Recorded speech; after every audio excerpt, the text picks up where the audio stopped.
MaxKgo is a new company in the world of drones, and this summer they're releasing this 4-in-1 ESC. In this video, we're going to take a closer look at it and do some real-world testing. This ESC sports 4S to 8S batteries with a continuous current rating of 70 amps. Makes it a pretty powerful ESC, well, at least on paper anyways. If we take a look at the included accessories first, it's pretty much the essentials. You get two 12cm long 12-gauge wires and a male XT60 connector. Usually the XT60 comes pre-soldered, so I'm not entirely sure why they went with this approach. Maybe it's because a lot of frames now come with their own custom XT60 mounts.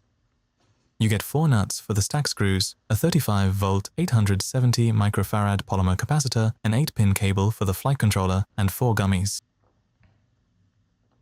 The QR code included takes you to a web page with a clear overview of the specifications and the wiring diagram. So, to properly test this new ESC, I'm going to install it in a 5-inch quad. This is my daily driver freestyle drone, an Apex 5 frame with a Speedy B stack. I'm replacing the ESC with the one from MaxKgo, so yeah, I'm putting quite a bit of trust in this ESC doing its job properly.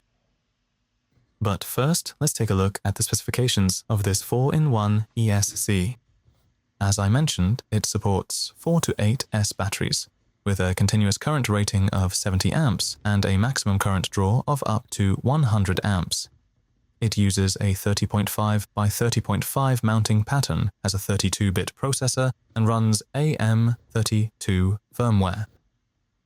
As you can see, there's no heatsink on this one, so it'll be interesting to see how it handles things when it's pushed to the limit. The positive and negative pads are enormous, with small holes for the capacitor legs. The motor pads look a bit smaller than I like. They also have that small bend at the edge, which honestly feels more like a drawback than a benefit. The weight is 13.1 grams, a bit lighter than usual, which probably comes down to the lack of a heatsink.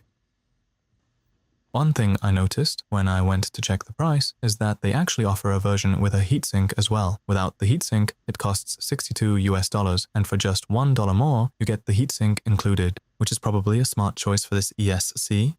At this price, they come in quite a bit cheaper than other 70-amp ESCs on the market. So, let's replace this 55-amp Speedy B ESC with the new one from MaxKgo and see how it holds up. The MaxKgo ESC is a bit thinner than the Speedy B ESC, which actually works well on my Apex frame since it's quite low profile. Luckily, both ESCs use the same pinout to the flight controller, so I don't have to modify the cable. As I suspected, the motor pads are a bit tricky. Those small via holes in the pads make the solder flow straight through to the other side if I use too much heat. I'm using 0.8mm solder from Mechanic, since it's a great all-round choice for FPV, but in this case, a slightly thicker solder would probably have worked better. The holes in the main pads for the capacitor are convenient. They make it much easier to position the cap.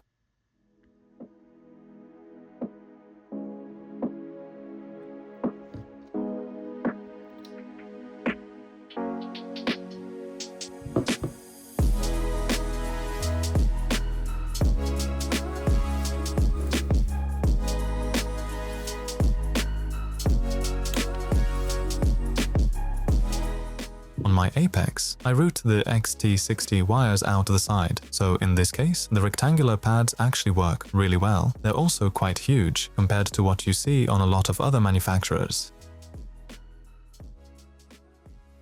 When you're using an ESC and a flight controller from different manufacturers, always make sure the pinout matches, so you don't end up with any surprises.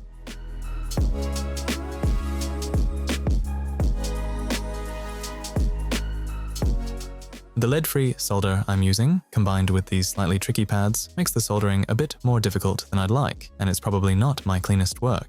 But as long as the solder joints are solid, I can live with them not being perfectly round and shiny.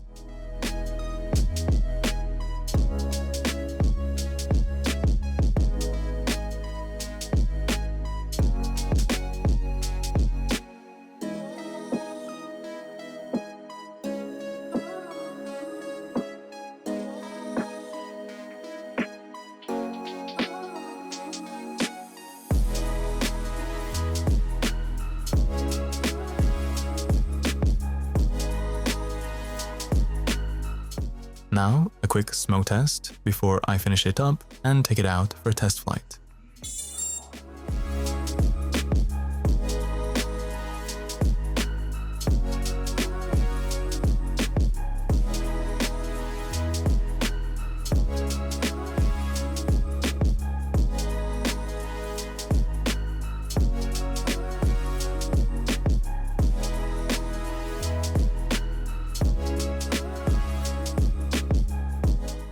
So, the MaxKgo 4-in-1 is now installed in my Apex. For props, I went with the ones that have the highest pitch I've got, just to really push it as hard as possible.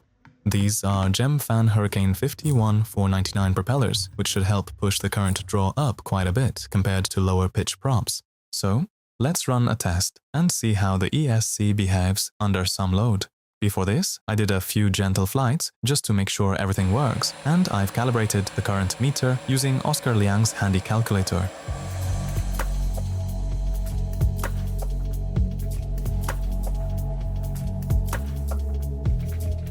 Since I'm not a racing pilot, I'll try to put some load on it with a high camera angle and some punch-outs. The iFlight 1800 kV motors I'm running don't pull a crazy amount of current either.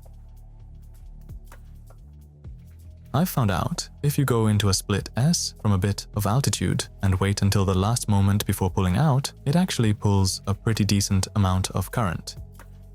I tried to keep it above 50% throttle for this whole flight, but when I checked the temperature afterwards, it wasn't really warm at all.